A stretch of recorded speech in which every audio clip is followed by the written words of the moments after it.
Hi everybody, it's me.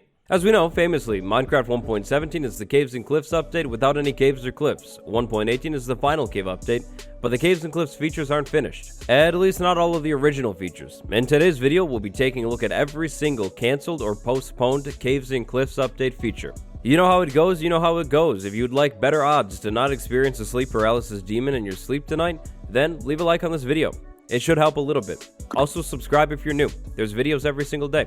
Don't forget notification gang, and if you can think of one more cancelled feature that I didn't mention in this video, throw it in the comments. Today we begin inside of the Dripzone cave biome. More specifically, we begin inside of an aquifer inside of the Dripzone cave biome. In Minecraft 1.18, Drowned will be able to spawn inside of the aquifers in the Dripzone caves biome. It's actually kind of cool because Drowned drop copper, and copper is more common in the Dripzone caves, and Drowned throw tridents, and tridents can actually knock Dripstone down, which is, yeah, kind of neat. In 1.18 snapshot 21W39A, an interesting change was made to Drowned in this biome. In that snapshot, Drowned became the only type of zombie that would be able to spawn inside of the Dripzone caves biome. One snapshot later, it was reverted. Drowned will spawn here still, but zombies can spawn in this biome too. A tweet from Henrik, one of the developers who has been putting in those hours getting that bread working on the 1.18 generation. About Dripzone cave spawn changes. We kind of like that thing about zombies not spawning in the Dripzone caves, but we reverted it for now since we don't have time to test it and balance it properly for this update. Maybe in the future. So the devs initially liked the idea of adding a little bit more customization when it comes to the biomes, at least with the Dripzone cave biome. Unfortunately, they won't be making it into 1.18, but it definitely makes me wonder, did they have anything like this in mind for the Lush Caves too? Unless something changes by the time it drops, 1.18 will come with 2 survival features that you can't get in survival. They're locked behind commands right now. In the future that'll change, but not right now. The first one is the skulk sensor. Back when 1.18 was announced, it actually wasn't announced because Caves and Cliffs was originally meant to be one solid update with the skulk sensor. The skulk sensor, when it was shown off, and still to this day, is one of the strangest redstone contraptions in the entire game.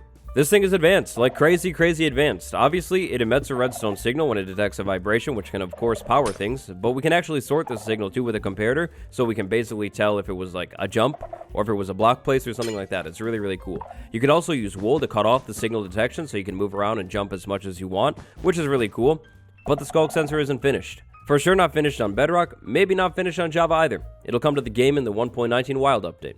The skulk sensor itself is crazy complex, but there are also things relating to the skulk sensor which makes all of this skulk stuff even more advanced. The skulk catalyst. The skulk catalyst was originally planned to be in the Caves and Cliffs update. The skulk catalyst was really mysterious. They actually didn't mention it at the 2020 Minecraft Live, but it was there. Minecraft Live this year made it a lot more clear what this thing actually does, and then more recently, it made it to the Bedrock betas. Technically, this thing is available on Bedrock right now, but only in the betas. It won't be in survival until 1.19. The thing is really strange. It basically takes the souls of things that go away by it, like this Minecraft villager for example, and turns it into skulk blocks, like that right there. Also, when it's doing the whole soul to skulk conversion, really cool particle effects come out of the block too. That right there, that cool pattern, and then like the soul escaping from the block. It's super interesting. But it's not only super interesting, it's also potentially very useful too. In Minecraft 1.19, when the skulk catalyst comes to the game, the skulk block will also come to the game too. How it works right now, you take the skulk catalyst, place it down near certain blocks that you don't care about it. Dirt is a valid block that'll work. Then take something out near it. It could be a villager, it could be a cow. You take the thing out, the thing goes away, the blocks turn to skulk, then you mine the skulk blocks, and you get even more experience. It's a pretty unique and strange concept. It'll be interesting to see how these things get expanded on in future betas and snapshots. 1.17 added glow lichen. I mean, glow lichen is nice. I don't really have any strong takes on it. It's atmospheric, it's cool. 1.19 will be adding the skulk vein item. That kind of looks like glow lichen, but definitely isn't glow lichen at all. It doesn't glow. Just like the skulk block, the skulk vein forms when you take something out near a skulk catalyst. Originally shown off in Minecraft Live 2020, to this day, it's still pretty mysterious. We don't exactly know what this stuff is for. Is it just an aesthetic spreading of skulk, or does it actually have a function? We'll have to wait till 1.19. Okay, I promise. This is the final skulk thing on the list today. All of the skulk things were originally meant to be in the Caves and Cliffs update. The skulk shrieker is by far the coolest one. So this thing gives the darkness effect. It'll summon the Warden in 1.19. Look at this. When we get the darkness, like things get so dark. Like the candles over there, you can't even see the candles basically. The torch over there, it'll basically like almost disappear. The thing is so interesting. Just like the other skulk things, this thing was teased a little bit earlier on. Unlike the other skulk things, this is the one that I'm definitely most interested in. It's so cool looking. And this isn't even the right model. There's a new model coming soon. And functionally, this thing is fascinating. The closest thing in the game right now to the skulk shrieker block is the Elder Guardian. They both give you effects. It's gonna be so cool. Concept art is really cool and usually like really good looking too. At Minecraft Live 2020, when the Caves and Cliffs update was being revealed, this concept art was shown off. Check this thing out. So we have glowberries, drip leaf plant, azaleas, and spore blossom. Spore Blossom is the big one. Spore Blossoms will finally be making it into the game in survival in 1.18. In 1.17, they were locked behind commands. In 1.18, they'll be generating inside of the Lush Caves biome. That's pretty cool. Back to the concept art though. The concept art has two versions of the Spore Blossom. The version that we currently have that is open, and a closed version of the Spore Blossom as well. The closed version of the Spore Blossom definitely doesn't exist in the game right now, and there has been no mention of it. In fact, I don't think a single mention of it at all. Literally, the only version of the Spore Blossom that we have is this thing right here, and it hasn't been changed in so long. Like, it's really, really cool. The particle effects are nice and everything, but the closing thing could have been even more interesting. Like, you close the Spore Blossom, and then the particles stop, and then you open it, and they start again. It could have been a super interesting mechanic. Maybe this is done with redstone, maybe it's done manually. Either way, cool. From the looks of the latest snapshots, and based off of some other stuff that we know, the Caves and Cliffs update will be coming soon. Basically, nobody has said anything about the Spore Blossom being able to be closed, so it's probably pretty safe to say that this feature, unfortunately, won't be making it into the final release of the Caves and Cliffs update. It would have been really interesting to see, though. Like, what would it have done? The bundle, the poor bundle, massacred in front of our eyes. Some people said right from the start that this thing was nothing more than a less good shulker box. Kind of true, I will admit, but it's completely different. The shulker box is late game. This was meant to be early game.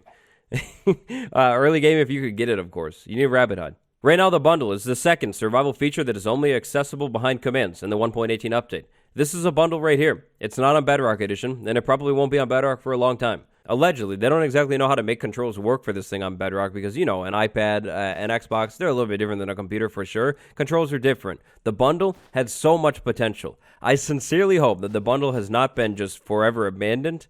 I'm kind of worried about it, though.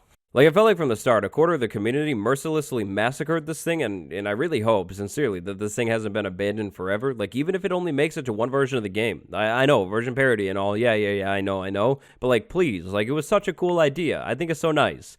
Bundle, please be alive, please. Also, I remember the recipe, I think. Look, I think that was the recipe. The recipe is completely deleted, too. If that is the recipe, they still need to make rabbits more common, though. I mean, why not add more colors and basically put them in every biome? Seems like it could work to me. The Warden. By the time it gets added to the game in 1.19, this will most likely be one of the coolest and most revolutionary mobs to ever be added to this game. The thing is completely terrifying and completely game-changing. Gotta be honest, I'm happy, ecstatic even, that the Warden isn't in the Caves and Cliffs update. Old Warden, this thing right here, keep it. It's garbage. I don't want it. I'm not interested in it. I only say that because the new version of the Warden, the version that was shown off a couple weeks ago at Minecraft Live, is far superior. It's way better than the 1.17 or 1.18 Warden could have ever been. Depending on the drop date of 1.19, by the time the Warden makes it into the game, this thing could have been in development for potentially like 2 years. So that's insane for a single feature. It's straightforward. More development time means more time to put thought into the thing, means more time to work on it, means more time to improve it. The newest version of the Warden that we saw this year is way better. And the latest version of the Deep Dark, the third biome that was meant to be in the Caves and Cliffs update, is the best version of it by far too. Because the Deep Dark has been delayed to the 1.19 update, we will be getting gigantic ancient cities where the Warden lives and all of these skull things are, and it's just like strange and eerie and really, really creepy, honestly. I'm excited for 1.19. I think right now, based off of the things that we know about the update, 1.19 has the potential to be the most game-changing update ever. And that's kind of crazy because 1.18 redoes all of Generation. The postponing of the Deep Dark and all of the features tied to it was for sure a big bummer, and it definitely cuts down on the size of the Caves and Cliffs update, making it way smaller, but it's probably for the better. One thing that isn't for the better, just a complete tragedy to be honest, is archaeology. Archaeology was shown off at Minecraft Live 2020 and then completely postponed earlier this year. In the spring, archaeology was brutally ripped from the Caves and Cliffs update when it was split in half. The hole left wide open, not even treated or anything, highly susceptible to infection. Not good at all. To make things even worse, potentially, archaeology treated like the victims of the Salem witch trials, not even given a single chance. The developers did it. Like, they actually really did it. I get it, there wasn't time, but this had so much potential. It could have been so cool. But instead, archaeology's current reality has been sent off to some farm. We're told it's happy, but we really have no clue. If anything, archaeology is the great tragedy of the Caves and Cliffs update. If archaeology were to have made it into the game, you would have been able to find random ancient ruins around your world. You go and dig through them with a brush tool, like literally carving away layers of a block to find things. Sometimes you find diamond blocks, sometimes emerald blocks, sometimes pieces of pots, which are admittedly way less cool, but also kind of cool at the same time. My favorite part about the archaeology system was honestly the pots, because I thought they looked really cool, and I like how you could piece them together and create a story, or just some kind of crazy looking picture. It could have been so nice. I sincerely hope that archaeology doesn't become just some lost feature. There was no mention of it at all at Minecraft Live, which I was kind of shocked about. I really hope it makes it into the game at some point in the future and is expanded on. It could be a whole update of its own. It's just sad. That's just sad, man. That's all I can say.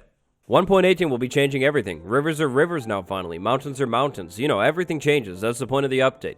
One thing that it won't be changing, though, at least that much, is how stone generates. In an earlier version of 1.18 generation, it looked a lot like granite, diorite, things like that would be generating in bands, kind of like in the Badlands biome, instead of how they generate now, like in clusters. The best way to explain it is to show it off. This screenshot right here. It's terrible. Low resolution. I blame the Minecraft wiki. Why would they allow this? But this shows it off perfectly. On the side of that mountain right there, the stone is in bands instead of clusters. Super interesting concept. How it works right now, I don't think it's bad at all, but it definitely would be cool to see that banding in other biomes because it looks so good in the Mesa, like amazing, top tier.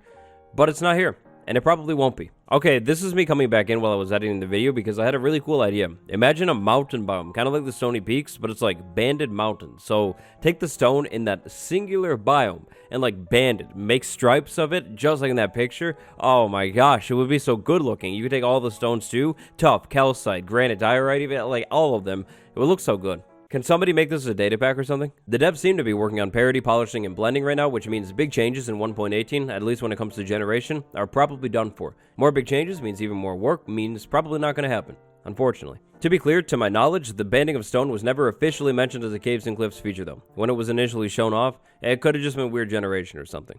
Yes, the Elytra. The Elytra is amazing. The Elytra is also basically the only way to travel around the game once you're late game. It's so efficient, it's so nice. In the last experimental snapshot for 1.18 that dropped earlier this year, some really nice changes were made to the Elytra. Then, in the first real 1.18 snapshot, all of the changes that were made to the Elytra were erased. There were a couple different changes. The goal was not simple at all. Make the Elytra less insanely OP. My favorite change out of the batch that was made had to do with gliding. The Elytra would take 0 durability damage when gliding, only when boosting. It was amazing. But just like Drowned Only inside of the Dripstone Caves, the change was reverted due to time. There wasn't enough time to work on the Elytra and test the balancing. I definitely hope that the developers eventually one day come back to these Elytra changes though, because I think they were potentially really good, maybe with a little bit more testing and balancing. Could have been really nice for the Elytra. Finally, the Goat Horn. The Goat Horn is the final, cancelled Caves and Cliffs feature, at least that I could come up with. The Goat Horn is mysterious and has always been insanely mysterious. The Goat Horn is only on Bedrock Edition, still is, but isn't going to be in the Caves and Cliffs update. The mechanic to get a Goat Horn is actually pretty interesting, completely unique. Goats ram sometimes, but when a goat tries to ram, maybe it'll miss. It'll hit a block, then the goat drops its horn. Pretty cool. You use the Goat Horn and it makes a raid noise. Why? I have no clue. The noise is most likely just a placeholder noise. It probably will be changed later. The Goat Horn will make the goat more interesting. Eventually. I mean, they're cool and all. They can jump, they can ram. That's pretty neat. They add life to the mountains, which is nice for sure, but a true purpose makes things even better. Since the thing was postponed in such a low-key way, it never even made it to the Java snapshots, and also it has to do with noise, I kind of think the thing might have something to do with the Warden, but we'll have to wait and see. 1.17 was a big update. 1.18 is doing big things. If combined into one singular Caves and Cliffs update, it becomes one of the biggest, if not the biggest update of all time. After the removal of all of the features that we talked about in today's video, the update gets a little bit smaller. Which one are you saddest about? Tell me about it down below. Did you come up with another feature that was meant to be in the update but was postponed or cancelled? Throw that down there too. Big thank you to my patrons Dergner and Bill Geek for the support, and big thank you to you for watching today's video. I hope you enjoyed it. Hope it was interesting. Subscribe for more videos just like this, turn notifications on to never miss it. On the end card will be a playlist for all of my 1.18 videos. Check it out. I'll see you in the next one. Goodbye everyone.